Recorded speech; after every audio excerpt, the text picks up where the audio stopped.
I'm looking at the Financial Times. I read those every day. And by the way, as I read those, I've never seen where they say rent is going down, because we already know that most test scores for people that actually own their home for their children are higher than people that rent, because there's a safety and stability there. You should believe in yourself enough to say, hey, even if I don't have the direct knowledge today, I'm resourceful enough to figure it out. I just don't take that shit. What's going on, millionaires? It's your guy Kai Speaks back for another episode of the $1 Million Mind podcast. I'm super excited about this conversation because lately we've been having a lot of conversations about real estate, money, finance.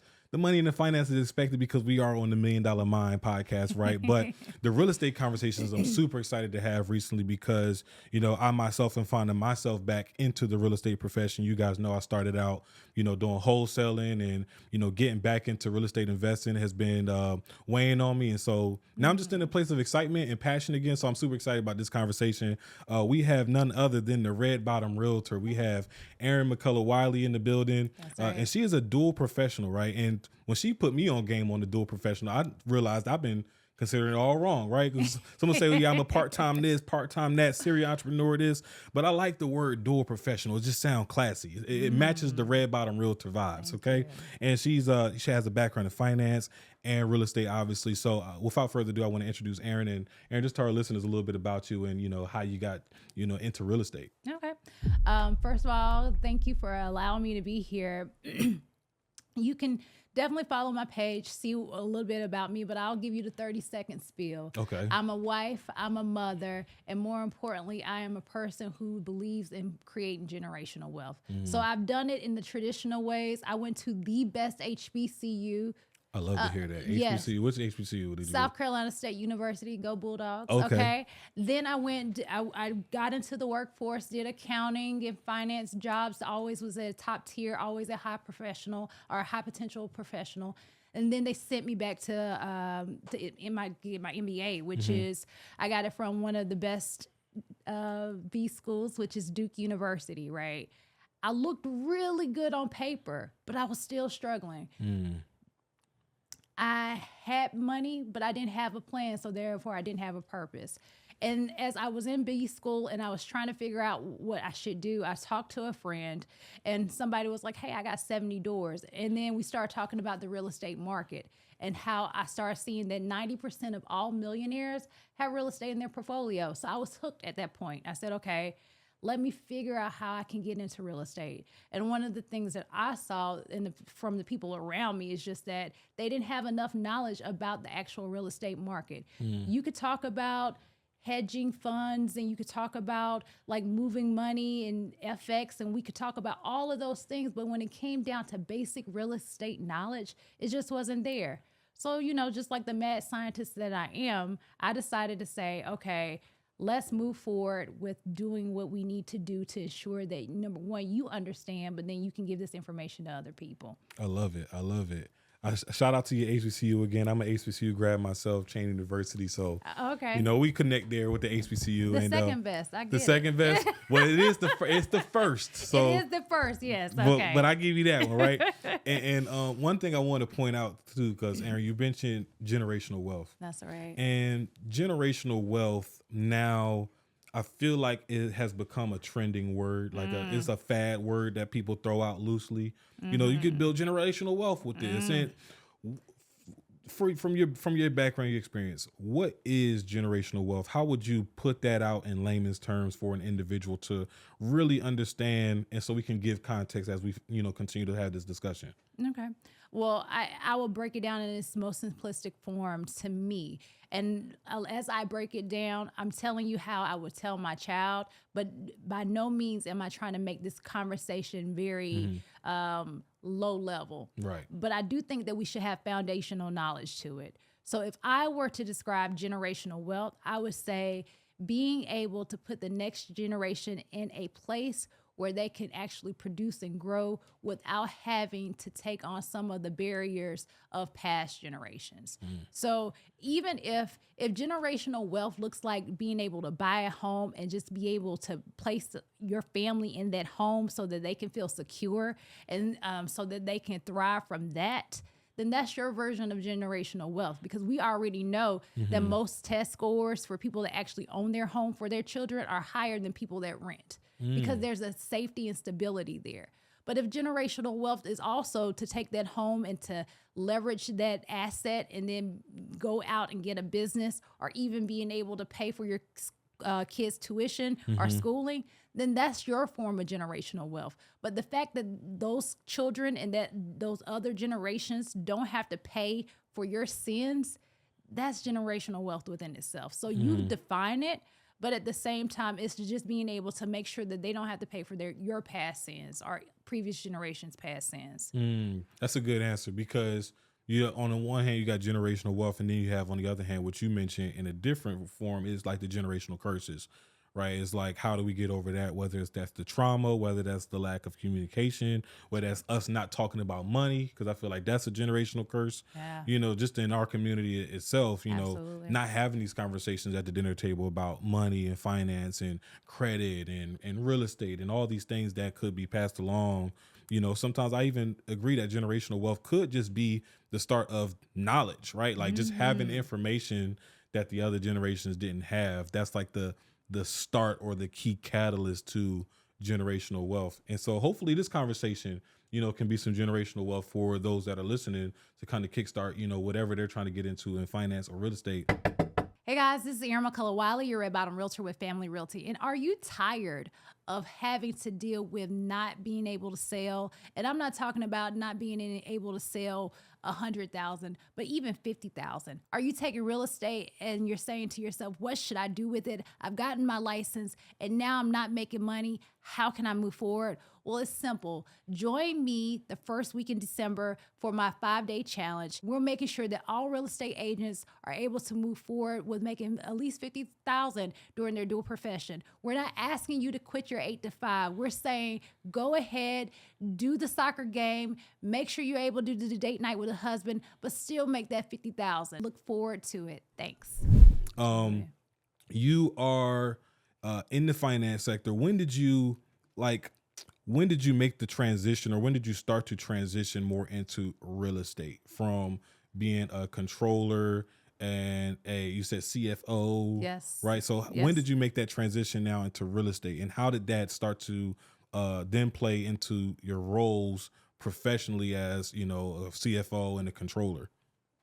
And also even break that down too. Like, what is a controller? Because I don't think I fully understand it, right? A controller usually, so I did it for both private equity, private, and then also public companies. So depending upon what sector of environment that you're doing it for, it can be slightly different. But overall, we're managing the money of the operation. So whatever type of business you own, you need somebody that can, number one, count the money. That's what accountants do, right? Right. And then people that can finance that money, which is take that money, then make money for you. And then the controller oversees both divisions of that. So they should be able to have an understanding of not only the debits and credits and how to properly place it into an accounting system, but and follow generally accepted accounting principles. But then they also should be able to take that information and say, okay, based off of what we have, what should we do? Should we try to get out of some form of HELOC? Should we borrow against our debt? Should we move forward and just have a big cash pile? Like, what should we do? And so I kind of moved through that lane. And then how did it bring me to real estate? Because like I said, I was moving and making sure that $1 billion worth of spend was correct for a company. Yet when it came to my finances, I didn't manage them in the same way. And I say, wait, hold on. Something has to give. Why am I taking so much time and dedicating so much time to understand their situation, but I'm not fully understanding mine? So I said, okay, let me do what I need to do. They teach me all about corporate finance. They teach me all about tax law. They teach me all about business law in B school and at South Carolina State, the best HBCU. But at the same time, I needed to know about personal finance. So anytime you're talking about personal finance, it always goes back to real estate. Even if you're trying to understand how bonds work, if you're trying to learn how actual options work and stocks work, It's the same principles that you will apply to real estate. So I was like, okay, let me dive into it more. And I started figuring out and said, okay, I understand that this is a need and I can help with this. Like I can actually help with this and help people understand how to not only get into a home, how to leverage their home and make sure that they can use it how they seem fit. Even if they don't use it at all, they have the knowledge. But more importantly, move people that are like myself that say, hey, I know many people around me and they're just not having this knowledge. Now let me actually coach you into like teaching people and showing people how to become an agent and a successful agent. So that's where I've been. So where was like the disconnect at one point, right? When you made the aha moment, like, okay, wow, I'm doing and understanding all of this from corporate finance to taxes, business tax law, etc. And then it's lacking here on the personal side.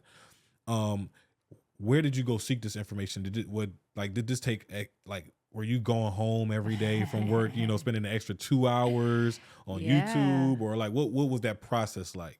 So you dig deep. You go on YouTube, you study. I actually went to the library. I went to people that I knew had that knowledge, and I wanted to win. So I sought all sources of information. And one of the things, like I said, I'm a mad scientist within myself. I am going to figure it out. I'm going to try it. I'm going to move. I'll ask questions. I fail fast and I keep moving. And so that's pretty much what I did. But part of the information, a lot of the information is out there, but we just don't really know where to go. Like if you're trying to find real estate law in your area, most states have a real estate commission. You can find out the nuances in your area. If you're trying to get basic knowledge about lending, the banks would love to tell you about how they can help you by giving you some money so they can make money off of your money. There's knowledge around us, but we just have not always been privy to it. And speaking to people that look like you and I, historically, we know, like our parents, we know that the real estate law and real estate transactions have not always been favorable to them, not because they weren't smart, not because they weren't great workers, but because the laws weren't written in their favor. So now we have more of a way to get more money and actually to get into real estate a little bit better. Why not take that opportunity and say, hey, I know that information wasn't given to me before, but now I can move forward in getting it. I love that you brought that up too, and I want to stay there for a minute too. The difference between where we are now, with buying our first home to where our parents were then trying to buy their first homes, and even our grandparents with buying their first homes. We talked about this off camera where it was a lot more possible, despite some of these laws and these discrepancies or just malpractice that the banks did, with, discriminating against people that look like us. But despite all that, our parents and grandparents were able to buy their first home, on a low to middle class salary, and be able to raise us in there. To where now it's a little bit different now, and the people are finding it way harder. Like if you single, forget about it, right? If you even if you married, you're going to be struggling to get into your first home. When it comes to like childcare, the expensive childcare, groceries, XYZ. Do you feel like there is something that we're missing? Because it sounds like you think it may be a little bit easier with these laws now for us to get into our first home. Yeah. Is there something that we're missing to where it's just a perception thing, or is it actually,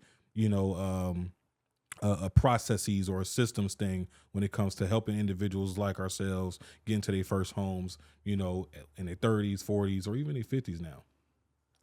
Yeah, so I think it's two things.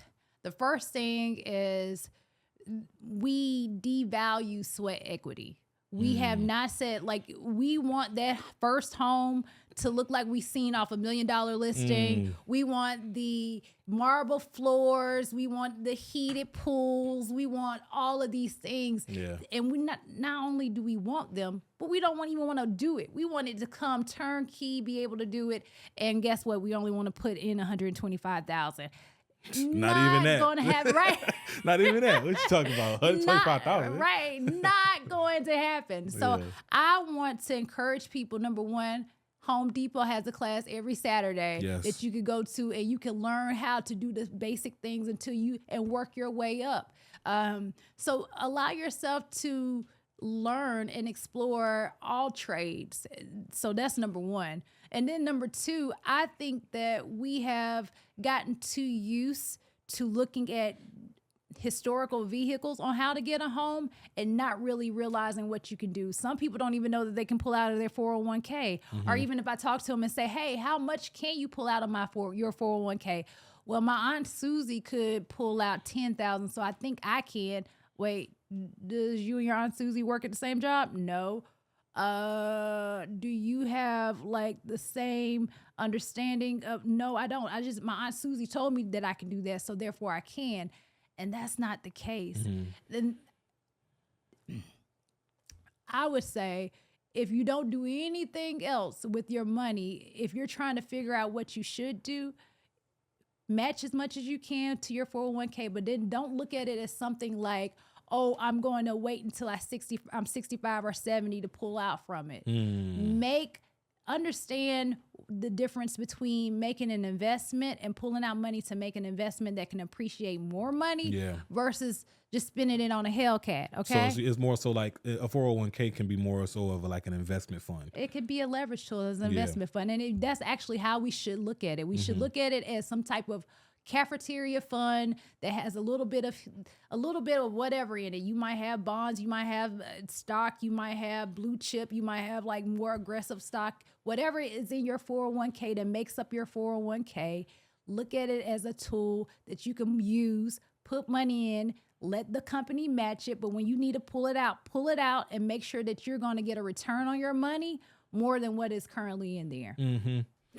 Man, you hit the nail on the head earlier too when you said what we want, like the reality versus the expectations of buying our first home, right? And this is something that I seen very closely. I shared earlier, like I came from wholesale, so I was used to seeing these torn up homes, vacant homes, and kind of being able to see the potential and always thinking like, man, if I had the capital, I would have bought this deal myself instead of wholesaling it to this investor. And then, when me and my wife got to a position where we wanted to buy, that was kind of like the thing that we were struggling with. She was kind of like, oh, well, I want this, I want that. And I'm just kind of like, nah, I would rather buy that $200,000 home, $150,000 home, and put like 25, 50,000 into it, make it livable.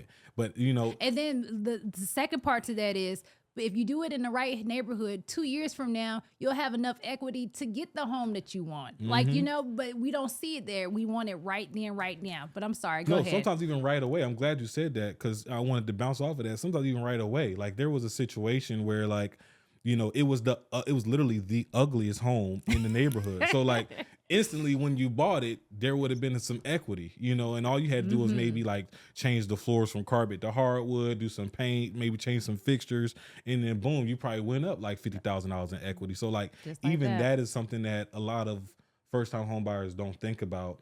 And so I want to stick here for a little bit of kind of shifting the mindset for our first-time home buyers, whether it's the financing the deal, to just thinking about what areas to look in. That's it. What has your experience been in that? Because I'm sure you have helped a lot of first time home buyers get into their first homes.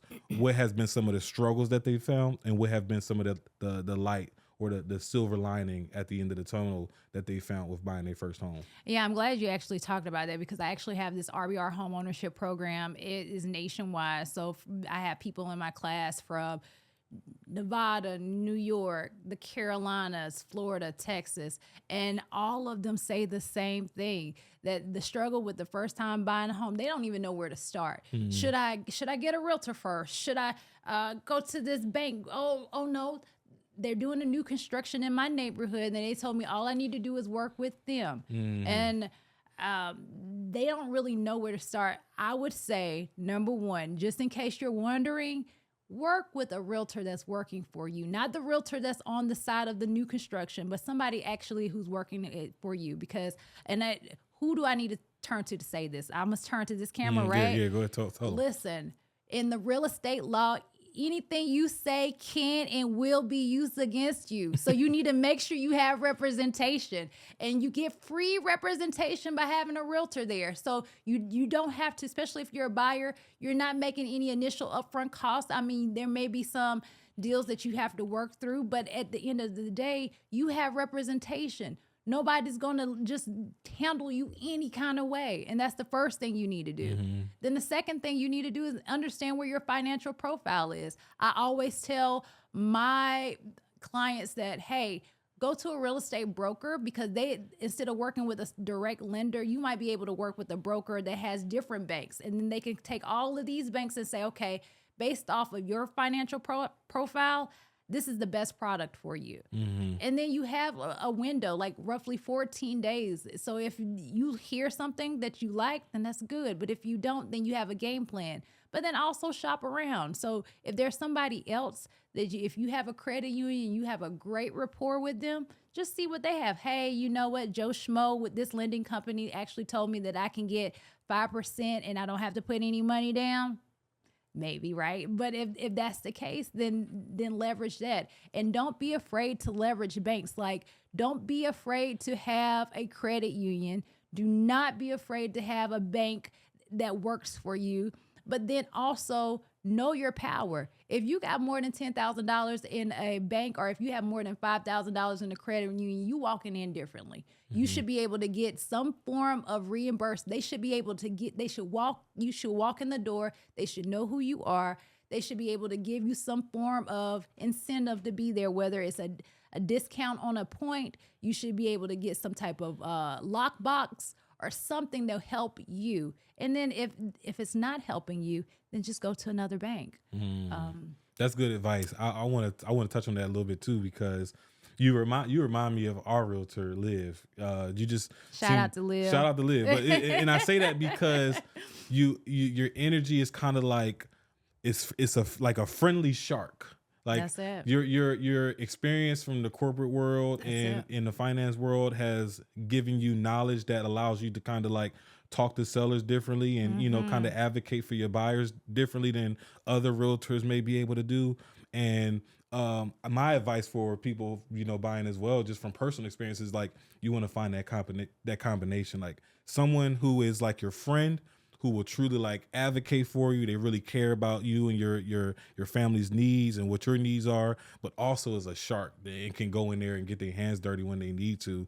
Because I've seen like somebody only go for the shark, and I've seen people only go for the friend, and the friend can't get the job done because they just like a friend. They just kind of just got started. Right? Yeah. And then the shark, you know, they just want to get it closed so they can get the check. So they don't necessarily always advocate for you. They just kind of advocating for whatever is going to get the deal done. That's it. And so I think is that perfect combination. Well, thank you. So talk to the listeners about some other aspects of that combination and just finding their team to get into that first home. You spoke about it a little bit, but again, just like, what are some characteristics of this realtor? What are some characteristics of the lenders? What are some like just non-negotiables they should be establishing and things like that, so that they can just kind of get their feet wet and just get off to to a good start? Good point. As a matter of fact, I actually have this 5-day challenge that I'm going to be speaking to all agents to help them with these things, but I'll give you a quick spiel on it. Number one, don't be afraid to eat no for breakfast. If someone tells you no on whether it's your buyer, whether it's the seller, whether it's the lender, don't be afraid to say, okay, thank you. And then make sure that you are able to look around. The second part is be resourceful. One of my pet peeves is for somebody like a client to ask me or somebody that I'm coaching a question, and their answer is, I don't know. The end. Like, why are you walking away? That's an opportunity. You should be thanking that buyer or that client to say, hey, they actually touched on a place that I did not have any knowledge. So let me go ahead and find some. You should believe in yourself enough to say, hey, even if I don't have the direct knowledge today, I'm resourceful enough to figure it out. I got Google. I have the real estate agent. My real estate firm, and I also have any other like resources of information. But then I think the other thing is for agents not only to be resourceful, eat no for breakfast, but also be able to listen to the client. If your client is telling you that, hey, I really want to save $300,000 and below, and you keep showing them houses that are $400,000 and getting their hopes up high, and then telling them, well, you could sell your child and, maybe leverage, your car and then get this home, then you're not listening to them. You have to really work on their behalf and understand that you have a fiduciary responsibility to make sure you're working on their behalf, not because it's a feel good thing for you to do. Like, this is truly, if you don't do it, you can actually be held accountable and liable. Right. Yeah. And also just like you waste a lot of time if you don't. Because then if you showing them houses that's 400,000 and they keep saying they want something that's 300 and below, you keep showing them these houses and they keep saying, no, this not the one, it's not the one. And you just wasting a lot of time just going through the motions. And who has time to be an expensive Uber? I don't, okay? You're the second person to say that. You're the second person to say that, expensive Uber. We had a guy that this might be a little bit too extreme for you, because he was saying, like, he was also a real estate agent. He was saying, like, his clients, they get 3 houses. Anything after that, he's like, I'm not your Uber driver. I'm gonna show you these 3, and one of these 3 is it or it ain't, and he on to the next. Well, listen, I understand that the process is different for all, right? So it's like, I have, like, for instance, right now I have these clients that they're super cute, and they're just this new married couple, and they're so happy, and they are in a very good position financially to buy a home. This is their first home. They want to know everything. They want to know all the details, and I'm here for it. I'm like, okay, that's good. Then I have some seasoned clients that are doing like a commercial deal, and they're like, listen, Aaron, that's the house. This is how much I want to pay. Back into it. And then I'm like, oh, okay, and I do it. So it just really depends on the person. But a lot of it is just being able to have those conversations up front and just have hard conversations like, hey, I want less when we actually go to these houses. Let's be intentional. I want you to, if it's in your area, go ahead and drive around the neighborhood prior to me getting there. I'll make sure that I understand what's incentivizing the seller to sell, so that when we go into that deal, that we understand which way we should actually make the deal happen. Which levers should we pull? Should we add more money for the earnest money deposit or the due diligence deposit? Should we make it a shorter term so that we can hurry up with this process and they can hurry up and get their cash and close out and do whatever they need to do? What's incentivizing that person? And then we just kind of move from there. So here's a situation for you, Aaron. You may have ran into this too. Let's say you've shown 10 houses now at this point, and all 10 of them are very different in their own ways. Okay. And part of the reason because you got the husband who kind of likes XYZ, and then you got the wife that kind of likes ABC, right? What will be some advice to help them get on the same page so that now it's only some minor differences in these homes that we're looking for? Because that can cause a realtor a lot of time too, right? Yeah. So one of the things we talk about in the 5-day challenge is making sure that you give your buyers the buyer template.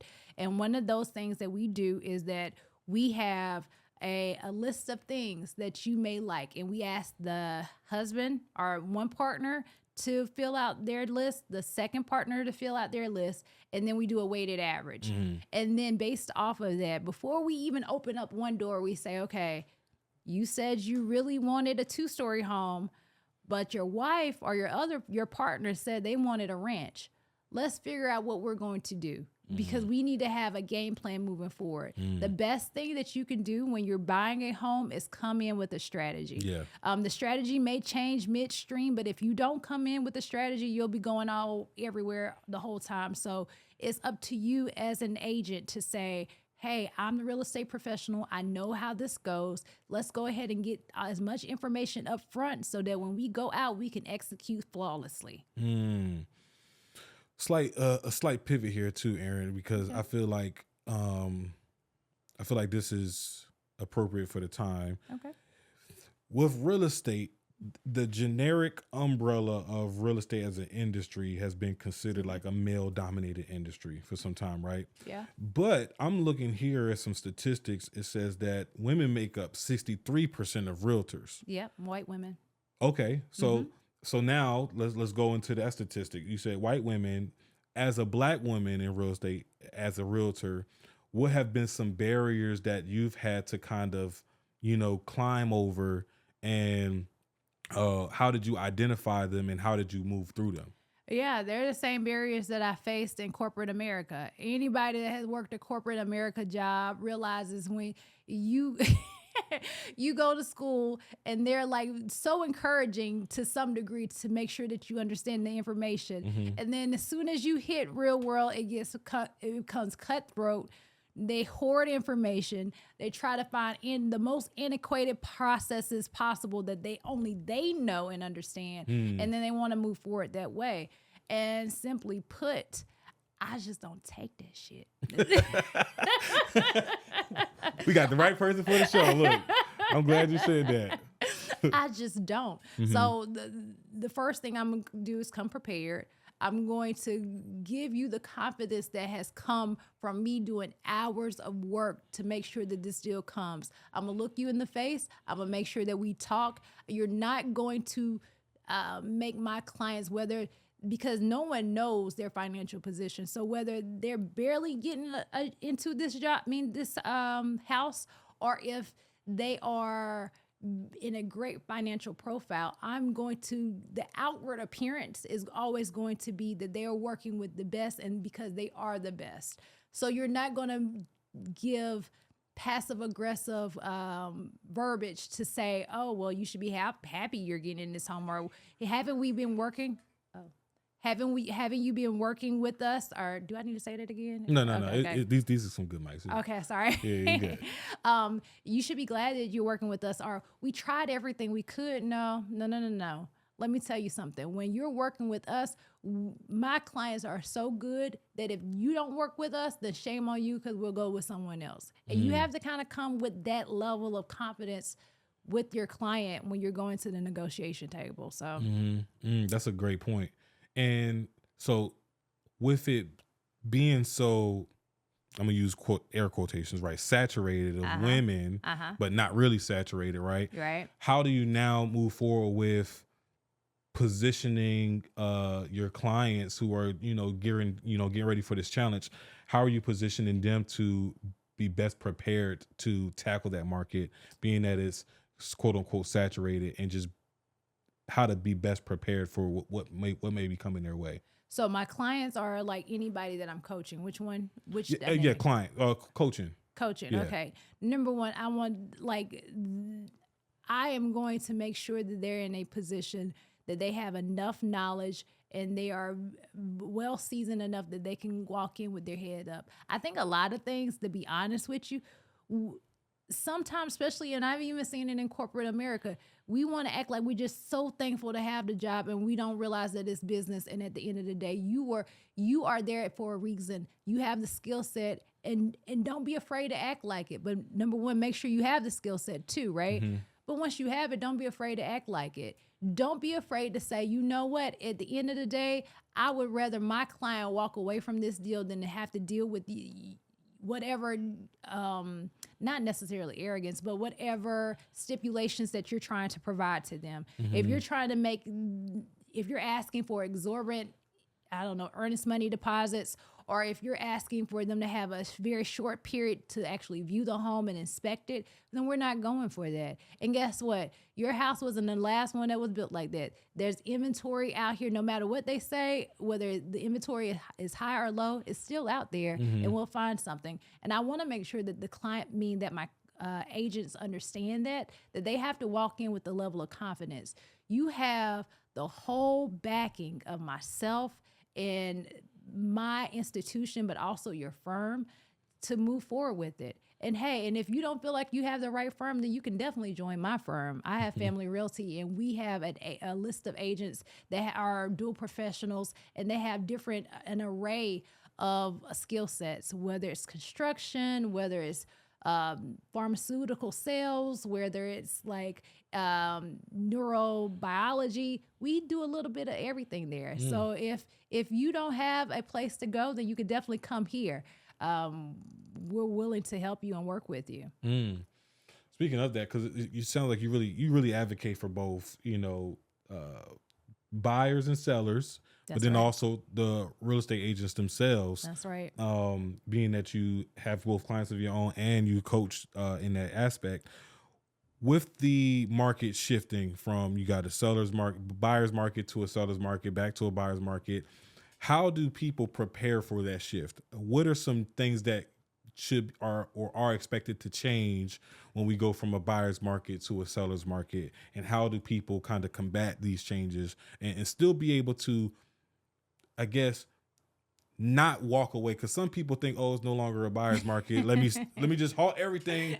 We can't buy a home no more. Like, how do we still move forward in that? Yeah, so I think the first thing is to understand the difference between what really is needed between a buyer and a seller market.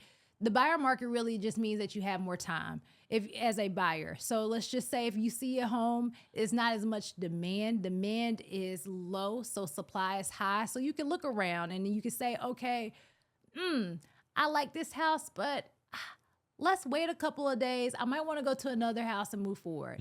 When it's more of a seller's market, you have to be intentional. Not only have to, number one, when we go together, not only are we going and I have an understanding of the likes and dislikes, but then I need you to also have your paperwork together. You need to have your pre-approval. We're not going out with pre-quals. We're doing pre-approves, right? Because that means that you actually have that approval. Like the lender's ready. They ready. The lenders are ready, and then you have that approval, right? Then you need to make sure that you have all your twos, your W-2s, your 2 years of tax filings, and you need to make sure that you have at least 6 months of check stubs. So I need you to have all of that in a nice little folder, and then we move forward. But if you see something you like, don't be afraid. We'll always, most of the time with like a seller's market, you'll go in making sure that they understand the comps and that these are the best things of this house and the features in this area. And then you move forward. But you have to be really intentional, because with sellers markets, it just goes a little bit faster. But that's not a bad thing, because you have a plan. You have a plan. I've seen in like sellers markets a couple years ago where, not only is the demand higher, but also the demand was so high that you have people paying above asking, like 10, Yeah. 15, $30,000 above asking. Yeah. Is that avoidable? Are there other ways like to make a strong offer without going above asking? Or is that kind of like, standard in every seller's market? No, it's not standard. And I think the one thing that some agents have not done in the past is actually they didn't pick up the phone. And even though I know today is like a very fast pace, we're doing a lot of things online, but pick up the phone and call that agent and say, hey, what's incentivizing your client to sell? And you'd be surprised. A lot of them will tell you exactly what you need. Oh, well, actually they're moving, so they want to make sure that they can hurry up and finish this so that they can buy their home in the next state over. Okay, so you need a short time. Oh, well, you know what? They're not really pressed on the time. They actually need to stay here an additional 45 days. Okay, so we'll extend the time. Hey, you know what? They just want to make sure that they can get as much cash on the front end, because it's really hard for them to pay bills, but they really want to be able to move. Okay, so we'll bump up the earnest money so that month you can pay your bills and not have to worry anything. And then we're going to get this house. Pick up the phone and don't be afraid to have that conversation. But after you have that conversation, then draw up the offer. Make sure you talk about it with your client and then move forward. As you're moving forward, make sure you already give them the pre-approval with the contract so that you know. But don't give them anything else. These love letters of, hey, my client really loves this home. Do not do that. Don't. They'll just don't do that. Don't do that. It don't really help. Not in the sales market, don't help at all. It doesn't help at all, because what they'll do is just go ahead and Google you. And then now they know based off your Facebook profile what you did on a Tuesday. And as you were saying, hey, and doing all of that stuff, now they're saying, I don't want to work with that person, where they might not have had that disposition prior. So that's a good point. Yeah. If you're going to turn up, don't give out that love letter. Yeah. Oh, man, that's a good point. All right, so, man, you really, you talk like you do this, like this was, you live and breathe, real estate, and I can hear it. But I also talk to the point because you are a dual professional. Like I do. when do you have the time? Like what does the day in the life look like going back and forth between, your finance profession to your real estate profession? Yeah, that's a good question. So, and like I said before, we definitely go over it during the 5-day challenge. We talk about the day in the life. We talk about what is needed.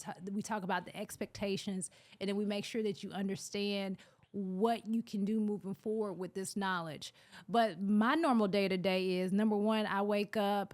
I roll over when I can, give my husband a kiss, go check on the babies, make sure everything is okay. And I don't do anything first without my coffee. Okay. Okay.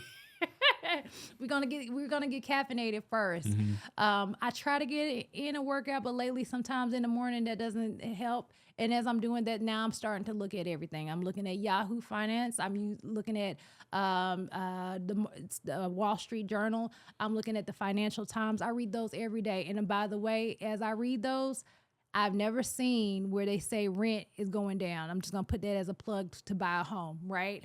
But as we move forward, then I look at whatever is needed for my other professions, and I act accordingly. It is not always like you can carve out time, but don't be afraid to say, hey, in this moment, I just got to harmonize some stuff. It will not be as segmented as I like it to be. But if I'm driving to some place and I have to take a conference call with a client, then that's just what I have to do. But don't make it a routine, and also make sure that you take time out for yourself. And so for entrepreneurs, it is very hard for us to let go sometimes. It is very hard for us to let go, and our families suffer for it. Our families and the people that we love and care for suffer for it, because they're not able to give all of us. And then they get the grumpy side of us, and they get the side of us that's always complaining. But sometimes you just gotta break away. And as I say that, I'm talking to myself too, right? Okay. So I'm reinforcing this on myself, because sometimes it's hard for us to let go. But just being able to take time and actually say, okay, we're gonna do this next month, or we're gonna do this at the end of the year, and actually sticking to it. Planning things. I like that. Plan it out. I'm kind of the same way. Like I over plan things. Everything goes on the calendar. And ever since so we just had our first son. He's 10 months now, but ever since we had him, Congratulations. thank you. Things kind of slowed down. So like I'm super blessed for him, because as an entrepreneur, it helped me see like maybe editing right now is not super important. Maybe, having this meeting is not so important. Maybe I could have it, this day and time when I already dropped them off at daycare or something. Like just slowing things down and not feeling like everything has to get done right away. That's right. I think that was the biggest blessing that I received from my son, and just now being more present and more family oriented. And I think that's the same as what you just said for entrepreneurs. Is like, take care of yourself first. So whatever fills your bucket, I feel like that is very important. Like, granted, you don't want to, if traveling fills your bucket, you still need to make money. Right? I mean, don't try to go to Croatia for Yacht Week every year. Yeah, okay? exactly. But, fill your bucket, because the more your bucket is full, the more you have that energy to go and do those things that are Absolutely. important for yourself and for your business. You talked about the rent not going down, Never. and I second that. Like, that was I would say that was like the biggest driving factor for us with purchasing our home, was because we kind of looked at like, okay, we got to go to a new apartment by this month, and it's most likely going to go up because every year it went up. That's it. And so now we was at like 1850. They go up again. It's For a most likely 2-bedroom, right? Yep. Yeah. And so most likely, and we in Atlanta, so in the areas we want to stay in, that's a good price. So if we go anywhere else, we easily paying $2,000, $2,200. So we just know that, okay, the next move or the next lease renewal, they're going to go up to about 21, and I'm gonna negotiate them to 19 or 2. Yeah. And by the way, some states don't even have a law against how high they can go. Right. So I'm not exactly sure with the area that you're staying in Atlanta, but in the area that I stay in, that you can technically go up as high as you want. Really? Yes. So you can make a jump from 1,500 To- to 2,000, 2,500. And tell them to go ahead and get the step in. And if you don't pay by Wow. the 15th, I'm going to evict you. Yes. Wow. Yes. Wow, that's crazy. It's a little bit slow. This evictions are a little bit slower here. The eviction process a little bit slower, but I think the high, and this just could be a community thing, but the highest they tried to raise rent, because we've been there since 2018, was like $400, which is still a lot, right? Yeah. But I've always, because I was in wholesaling at the time, I had the right tools. I've always renegotiated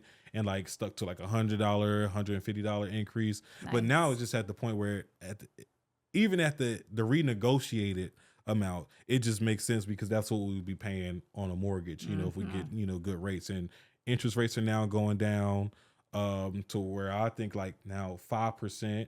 You tell me if it's going down even lower than that.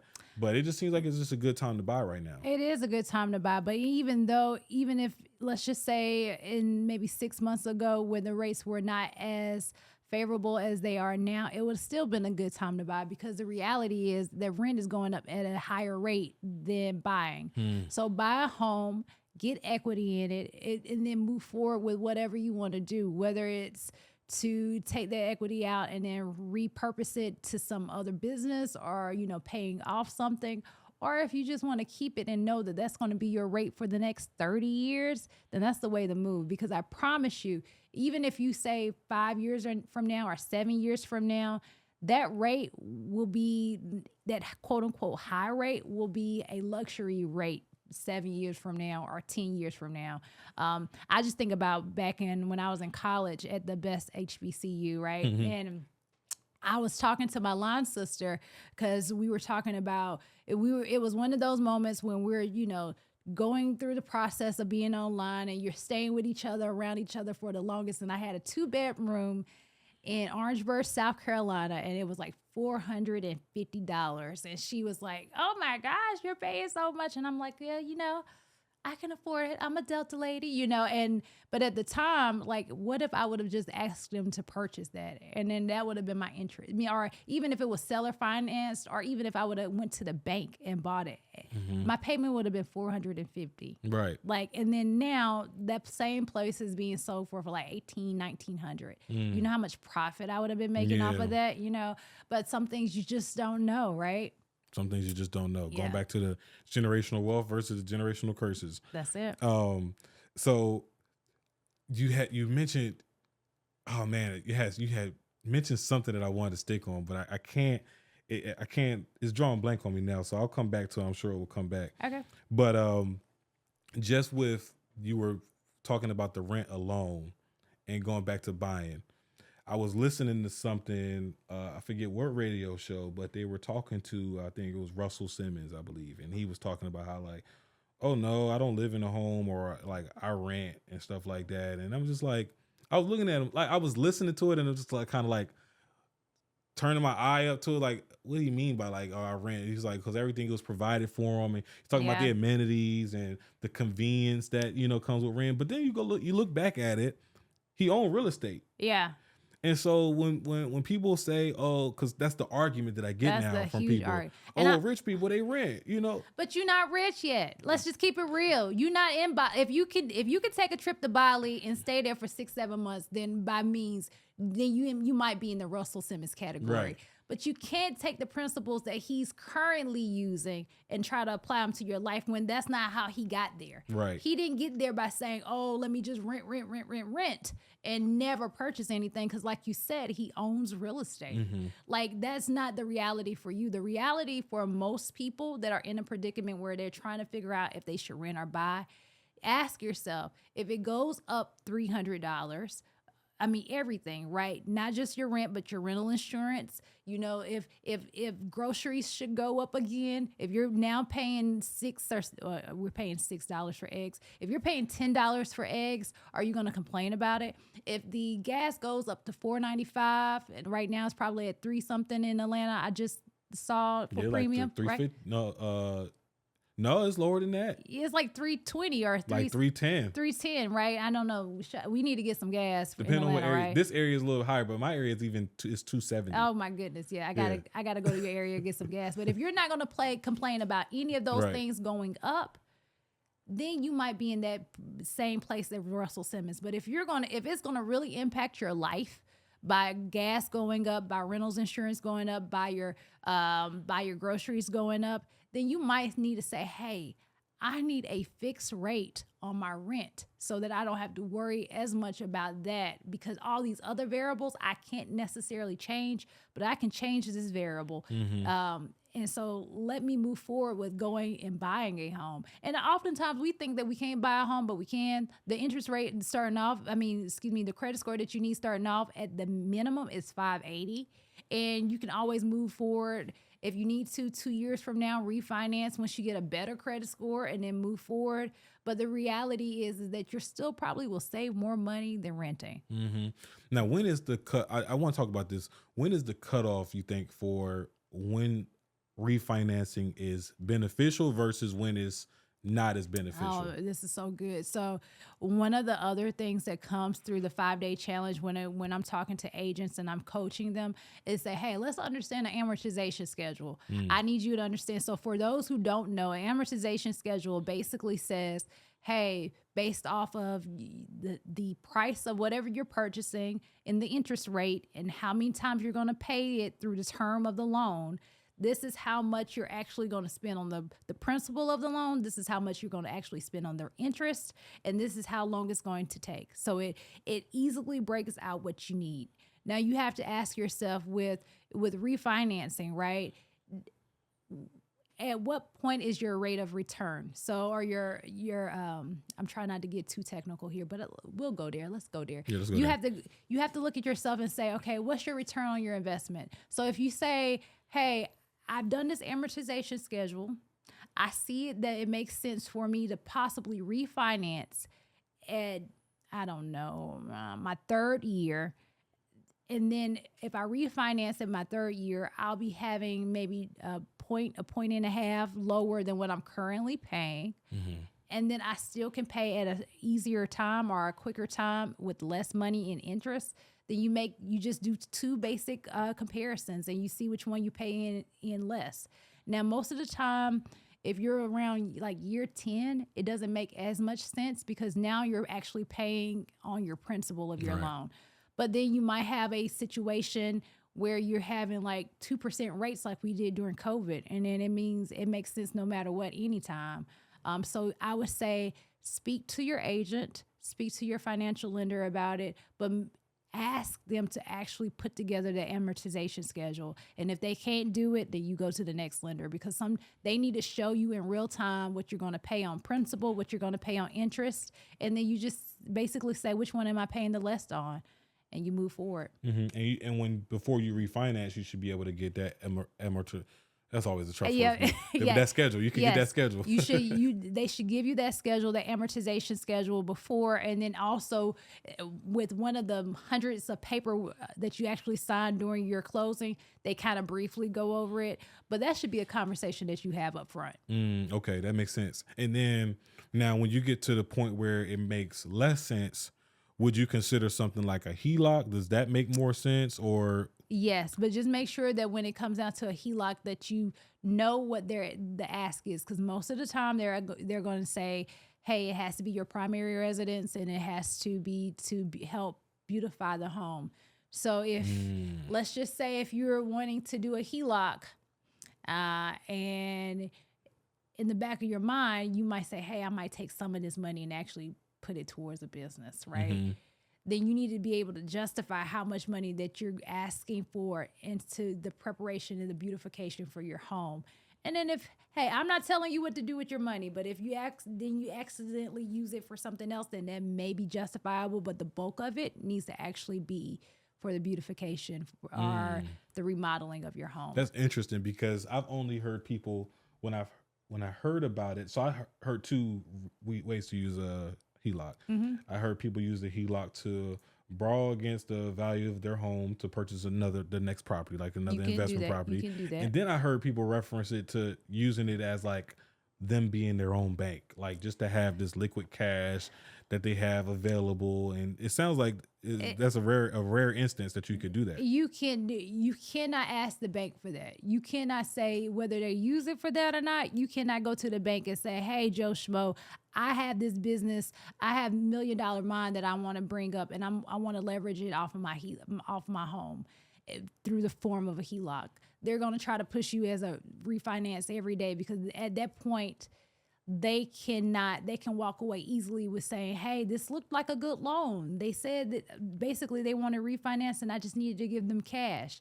Now, if they have to explain what you're going to do with that cash, they need to be able to do it a little bit better. Like sometimes for investors, they think that they can get a HELOC and say that they're getting it at the time as an investment for the investment property. But the reality is that most institutions will say, are you currently using it as an investment property? Now, if you're not, if you invested it yesterday, but today it's your primary residence because they moved out, or a dual primary residence because they moved out, then you can say, no, it's a primary residence.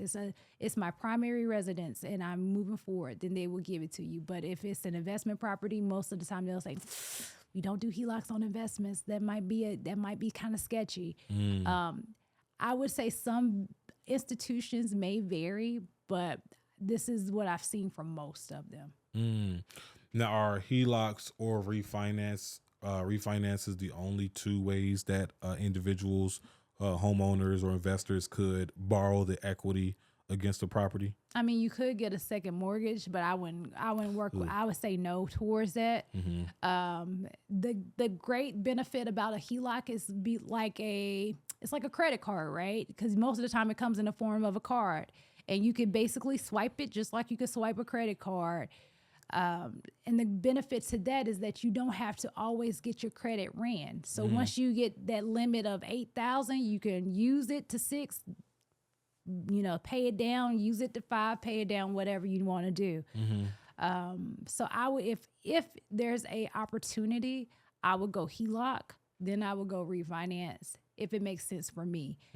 I would, before I go into asking for a HELOC, I would go to each financial institution and I'll say, hey, can you just give me some information on what's the qualification for a HELOC? So when you ask for it, you know how to ask for it. Make sure that you're using the information, because they can't say, why do you want to know? No, you just give me the information, please. Thank you. Right.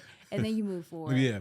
Okay. So is technically, because if you're using HELOCs for the beautification of a home, is technically adding a tiny home Yes. beautification? Yes. And even sometimes with certain banks, you can, if it's the beautification and to modify that existing home, then you can use it as such. So anything, a tiny home will more than likely bring more equity to that home, and that's a win-win for both you and the bank, right? And then also, if you're using a HELOC I'm trying to think if there's anything else you can add on for a HELOC. Sometimes you could use a HELOC to buy another house, but you have to be, like I say, you have to make sure that even if you're using that cash flow for that you need to be able to justify that you're going to do something in your existing property. So it's a lot of verbiage manipulation there, but just make sure that you know your plan moving forward, like have a strategy and know exactly what they're asking so you can be able to give them exactly what they need to check it off their list. Yeah. It's kind of like when you buy your first property and you want to get it as a residential loan. And so you say, yeah, I know 2 years from now, I want it to be an investment property, but you don't tell the bank that. You say, hey, I want this to be my primary dwelling. I want that residential rate, because we know that that's lower than an investment rate, usually by a couple percentage points. And then you buy it, you live in it for a year, and then you invest it. But then you're still able to still have that residential rate as you're investing. So it's just kind of like verbiage and manipulating it, the system. That makes sense. And it all boils down to, like you said, the strategies and being intentional before going into these processes and going into these situations. You had mentioned a few times, this is something that we're going over in the 5-day challenge, right? That's right. Talk about the 5-day challenge. Who is the 5-day challenge for? And in these 5 days, what does that 5 days look like? Well, first of all, I want to make sure that I encourage everyone to go ahead and go into the 5-day challenge. The 5-day challenge is for any real estate agent who is saying, hey, I'm trying to make inroads where I am, but it's not working. I need to do something. I want to be a dual professional while I do it. I want to be able to make $50,000 on this dual profession, and then be able to move forward and still live life and still go to the soccer game and still be able to go on a date with my husband or your wife. But at the end of the day, you're able to move forward with it being a dual professional and still really making money instead of just making 5,000 here, 10,000 there. We go over as you're going through the challenge. You're going to talk to me. I have other special guests, but we're going to really break down what's needed, how to actually have the best infrastructure to move forward, and what you should actually tell buyers and what you should actually tell sellers. So yes, and at the end of the day, if you are doing all of these things and you say, hey, I want to work with your firm, then hey, you can come and join the firm too, but it's not necessary. You could take this challenge, this information, and apply it to your firm, apply it to the firm that you're thinking about going to. So it's for agents, current agents, and soon and prospective agents. You could be seasoned in the area and just trying to say, hey, I've been doing it door to door and I really want to figure out this internet thing. Or you might just be new to the market and saying, hey, I'm wide open and I don't even know where to start. So it's the current agents and new future agents, right? Yes. Have they already, like, do they have to already have passed it? It sounds like they have to already have their certifications or their license as a realtor. You actually don't. You actually could say, hey, I want to go ahead and start building up the structure and I'm going to take the test. Now, of course, you cannot show your home saying that you're a real estate professional if you're not. But if you want to go ahead and start building up that infrastructure, so when you are able to pass that test, your state and your national, then you could just flip the switch and everything will be set. State and national. So obviously the difference the state is they're only certified to be a licensed realtor in one state, where in national they can sell anywhere. No, well, so no. So let me make sure I make that distinction. You have to pass, no matter where you are, you have to pass a national test that says, hey, you understand the basic principles. And then for each state, they have different nuances and you have to pass for those states. Gotcha. Okay. And do you have to do that for every state you want to be a realtor in? Yeah, some states have reciprocity, but typically yes. Okay. That's good to know. Well, I mean, I feel like there's so many other things we didn't talk about, Aaron, but just for sake of our audience, taking it in doses, I feel like this is a good segue for you to tell our listeners a little bit more about, where to find you, when the challenge starts. I think that's the big thing, and where they can find the information. Of course, I'll have some information linked in the description of the channel as well, so that they can find that. But yeah, when is the challenge, and where can they get more information on that? Yeah. So thank you for that. So once again, my name is Erin McCullough-Wiley, your Red Bottom Realtor with Family Realty. And if you have any questions, please follow me on Instagram, Facebook, Thread, or X, and I'm trying to think, YouTube. Any place that you can actually put your phone in your face, I'm there, okay? But more importantly, if you're wanting to know more about the 5-day challenge, the 5-day challenge starts the first week in December. We'll have every day we'll be going over something different, and take the time to invest in yourself. This is something that can be done after you get off your 8 to 5. You can move forward into actually putting a couple of hours to your real estate career. So go ahead and cook that pound cake for that husband. Tell him that in December you're going to need him to watch the kids for a second.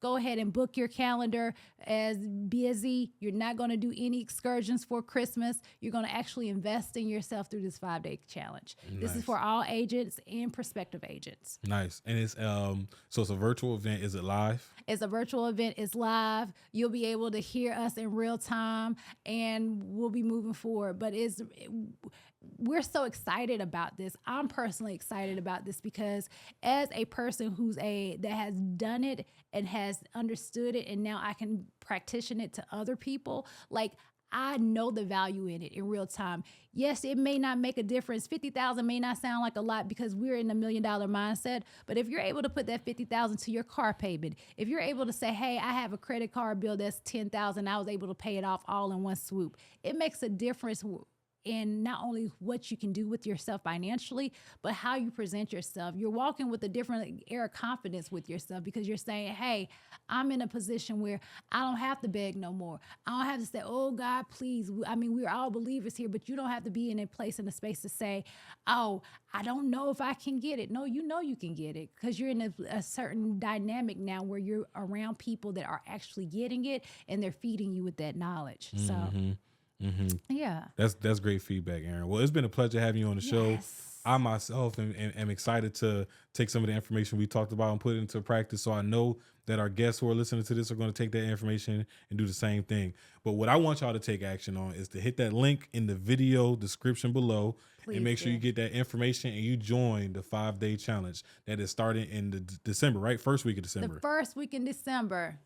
Yes, the 12 days of Christmas has nothing on this challenge, okay? The first 5 days will be all about real estate. I love it. I love it. The 5 days of Christmas in real estate, right? That's it. But yeah, so Aaron, it's been a pleasure having you. To our listeners, it's a pleasure having you all tune in every single Monday for those new episodes. Make sure y'all tap the like and subscribe if you haven't already, and drop a comment below to tell us what stuck out to you the most about this information. Was it the HELOCs? Was it the buying your first home? Was it the refinance? Was it the rates? What stuck out the most? And just drop that comment below so that we can engage with you that way. But I'm looking forward to the next episode. Y'all be easy, be safe, and peace out.